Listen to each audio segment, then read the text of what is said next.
ஓம் ஸ்ரீ குருபியோ நமக. ஓம் ஸ்ரீ மகா பெரியவா சரணம். பிப்ரவரி 26ஆம் தேதி புதன்கிழமை நாளைய தினம் மகா சிவராத்திரி. விளக்கேற்றக்கூடிய தீபத்தில் அந்த தீப எண்ணெயில் இப்போ நம்ம சொல்லக்கூடிய இந்த 3 இலைகளை போட்டு நீங்கள் தீபம் ஏற்றுறது மூலயமா பலவிதமான நன்மைகள் உங்களை தானாக தேடி வரும். பணம் செல்வம் உங்களை தேடி ஓடி வரும். அது என்ன இலைகள், அது எப்படி பயன்படுத்தணும்னு பார்க்கறதுக்கு முன்னாடி நம்மளோட வீடியோஸை இப்போ தான் நீங்கள் ஃபஸ்ட் டைம் பார்க்குறீங்கன்னா மறக்காமல் சப்ஸ்கிரைப் பண்ணிக்கோங்க. தொடர்ந்து இது மாதிரி அப்டேட் தெரிஞ்சுக்கிறதுக்கு பக்கத்தில் இருக்கக்கூடிய நோட்டிஃபிகேஷன் பெல்லை கிளிக் பண்ணி ஆல் அப்படிங்கிறத செலக்ட் பண்ணிக்கோங்க. இப்போ தீபம் ஏற்றக்கூடிய எண்ணெயில் என்னென்ன இலைகளை போடணும் அப்படிங்கிற பற்றி தெளிவாக தெரிஞ்சுக்கலாம்.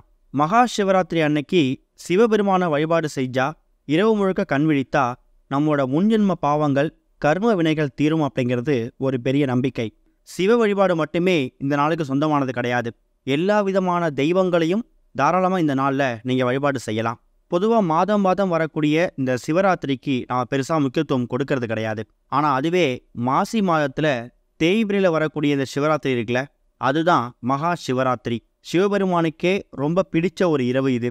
நம்மளோட உடலையும் மனதையும் நம்மளோட சக்தியையும் புதுப்பிக்கிறதுக்காக இந்த நாளில் நம்ம கண்விழித்தோன்னா நாம் நினைக்கக்கூடிய எல்லா விஷயங்களும் நமக்கு புதுசாக கிடைக்கும். அது மட்டும் இல்லை, ஜோதிட ரீதியாகவும் ஆன்மீக ரீதியாகவும் அறிவியல் ரீதியாகவும் பல நன்மைகள் நமக்கு வந்து சேரும். அதனால தான் மகா சிவராத்திரியை அப்படிப்பட்ட ஒரு அற்புதமான ஒரு நாள் நம்ம பார்க்குறோம்.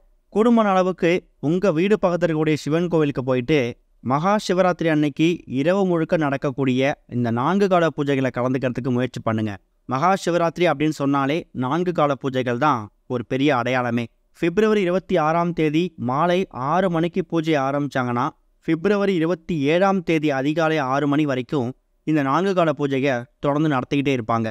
இதில் இந்த 3வது கால பூஜை அப்படின்னு அழைக்கப்படக்கூடிய இந்த நிஷித்த கால பூஜை இருக்குல்ல, அதாவது நள்ளிரவு 12 மணிலேருந்து அதிகாலை 3 மணி வரை இந்த 3 மணி நேரம் நாம் சிவபெருமான் கிட்ட வரம் வேண்டி என்ன கேட்குறோமோ அதை நமக்கு வாரி வழங்கிடுவார். அதனால தான் மற்ற கால பூஜைகளை தவற விடுறவங்க கூட இந்த 3ஆம் கால பூஜையை தவற விட மாட்டாங்க. எப்படியாவது 3ஆம் கால பூஜையை வணங்குறதுக்கு அவங்க முயற்சி பண்ணுவாங்க. இந்த வருடம் சிவபெருமானுக்குரிய இந்த மகா சிவராத்திரி தொடர்ந்து 2 நாட்கள் விரதமாக சிவபெருமானுக்குரிய விரத நாட்களாக வருது. அதாவது பிப்ரவரி 25ஆம் தேதி பார்த்தீங்கன்னா செவ்வாய்க்கிழமை வந்திருக்கக்கூடிய பிரதோஷம். பொதுவாக இந்த செவ்வாய்க்கிழமையில் எந்த விசேஷம் வந்தாலும் அதை ருணம், அதாவது ருணம்னா கடன், ருணம் தீர்க்கக்கூடிய பிரதோஷம், ருணம் தீர்க்கக்கூடிய சங்கடகர சதுர்த்தின்னு சொல்லுவோம். அப்படிப்பட்ட இந்த ருண விமோச்சன பிரதோஷத்துக்கு அடுத்த நாள் இந்த மகா சிவராத்திரி வந்திருக்கிறது ரொம்ப விசேஷம் அப்படின்னே சொல்லலாம். நிறைய பேர் மகா சிவராத்திரி அன்னைக்கு உணவு எடுத்துக்காமல் உபவாசம் இருந்து விடிய விடிய கண் விழித்து சிவபெருமானை வணங்குவாங்க. சில பேருக்கு உடல் ஒத்துழைக்காது. அப்படிப்பட்ட நபர்கள் பால் பழம் மாதிரியான எளிமையான ஆகாரங்களை எடுத்துக்கிட்டு தாராளமாக நீங்கள் சிவபெருமானை வணங்கலாம். சிவன் கோவிலுக்கு போயிட்டாலே அங்கே எக்கச்சக்கமான பக்தர்கள் இரவு முழுக்க கண் விழிக்கக்கூடியவர்களுக்காக பிரசாதம், சர்க்கரை பொங்கல், புளியோதரை, தயிர் சாதம் சொல்லி கொடுத்துக்கிட்டே இருப்பாங்க. அப்படிப்பட்ட விஷயங்களை இரவு முழுக்க கண் விழித்து அதை வாங்கி சாப்பிட்டுட்டு 4 கால பூஜைகளை கலந்துக்கிட்டு விடியற் காலை கோவிலேருந்து வெளில வரும்போது நீங்கள் ஒரு புது மனுஷனாக இருப்பீங்க அப்படிங்கிறதுல எந்த சந்தேகமுமே கிடையாது. உங்களுக்குள்ளே இருக்கக்கூடிய எல்லா விஷயங்களும் புதுப்பிச்சுட்டு பழைய விஷயங்கள் வெளியில் போயிட்டு புது ஆளாக கோவிலை விட்டு வெளில வருவீங்க. அந்தளவுக்கு ஒரு சக்தியான ஒரு இரவு தான் இந்த மகா சிவராத்திரி. இது எல்லாமே நீங்கள் கோவிலில் எளிமையாக பண்ணக்கூடிய வழிபாட்டு முறைகள். இது போக வீட்டில் மகா சிவராத்திரி அன்னைக்கு செய்யக்கூடிய சில வழிபாட்டு முறைகள் இருக்குது. அதாவது சிவபெருமான் ஃபோட்டோ சிலை இருக்கும். அந்த சிவபெருமான் ஃபோட்டோ சிலைக்கு உங்களால் என்னென்ன பூக்களால் அலங்காரம் செய்ய முடியுமோ அந்த பூக்களால் அலங்காரம் செய்யுங்க. முடிஞ்சால் சிவபெருமானுக்கு வெண்மை மற்றும் நீல நிற பூக்களால் அலங்காரம் செய்கிறது ரொம்ப முக்கியம். வெண்மை அப்படிங்கிறது பொதுவாகவே சிவபெருமான நிறம் தான். நீலம் அப்படிங்கிறது அவர் நீலகண்டன், ஆழகால விஷயத்தை உண்டதால் அவர் உடம்பு நீல நிறமாக இருக்கும்ல, அதனால் நீல நிற சங்குப்பூவை சிவபெருமான் வழிபாட்டுக்கு பயன்படுத்திக்கோங்க. அது இல்லாமல் நீங்கள் வீட்டில் பிரத்யேகமாக எக்கச்சக்கமான விளக்கு எவ்வளோ ஏற்றினாலும் சரி, தனியாக இந்த ஒரு தீபத்தை, இந்த 3 தீபங்கள் தனித்தனி அகல்விளக்க வைத்து இப்போ நம்ம சொல்லக்கூடிய இந்த இலைகளை போட்டு தீபம் ஏற்றுனீங்கன்னா உங்கள் வீட்டுக்குள்ளே பணம் சம்மந்தப்பட்ட, செல்வம் சம்மந்தப்பட்ட, பொருளாதாரம் சம்மந்தப்பட்ட எல்லா பிரச்சனைகளுக்கும் ஒரு முற்றுப்புள்ளி கிடைக்கும்.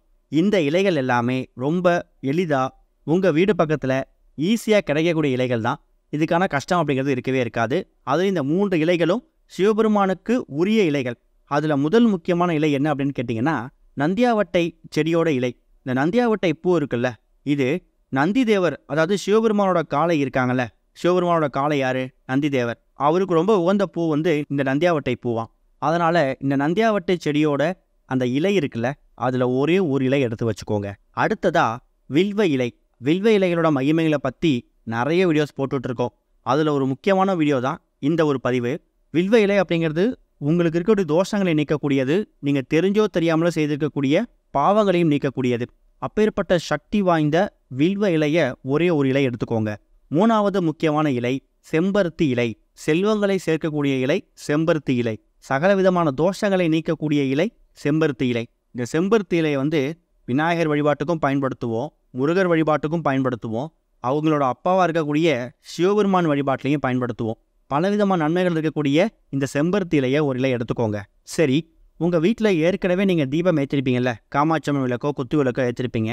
அந்த தீப எண்ணெயில் இந்த இலைகளை போடலாமா அப்படின்னு கேட்டிங்கன்னா, அப்படி பண்ணுறதை விட தனியாக 3 அகல் விளக்கு எடுத்துக்கோங்க.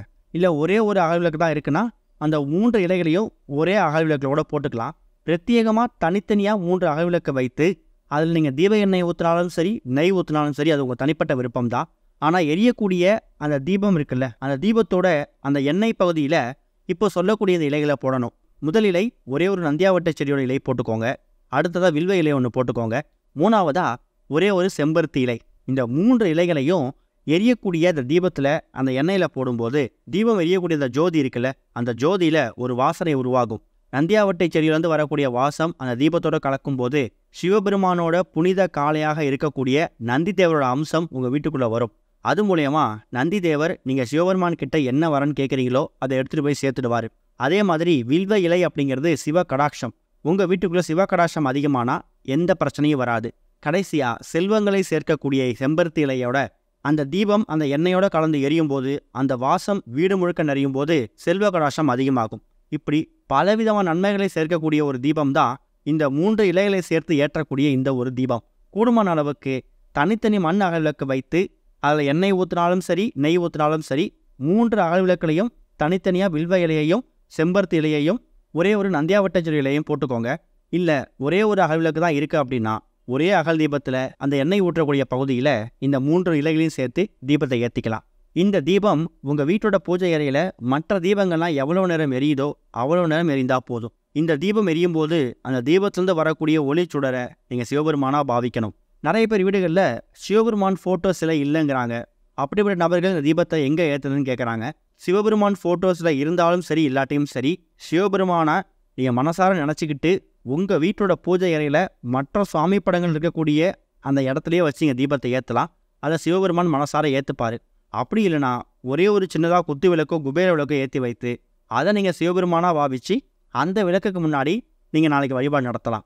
இது போக நாளைய தினம் உங்கள் கையால் ஒரு 5-6 நபர்களுக்கு தானம் செய்யறதுக்கு முயற்சி பண்ணுங்கள். தானம் எந்த தானமாக இருந்தாலும் சரி, முடிஞ்சால் இரவு முழுக்க கோவிலில் கண் விழிக்கக்கூடிய பக்தர்களுக்கு உங்கள் கையால் உணவுப் பொருட்களை ஏதாவது தானம் செய்கிறது கூடுதல் விஷயம். இந்த 3 இலைகளையும் போட்டு அந்த தீபம் எரிஞ்சு முடிஞ்சதுக்கு அப்புறமா மறுநாள் மகா சிவராத்திரி முடிஞ்சதுக்கு அப்புறம் அந்த இலைகளை கால்பட எடுத்து தண்ணியில் விட்டுருங்க. அதை பத்திரப்படுத்தி வைக்கிற கட்டாயம் கிடையாது. ஓம் ஸ்ரீ குருபியோ நமக. ஓம் ஸ்ரீ மகா பெரியவா சரணம்.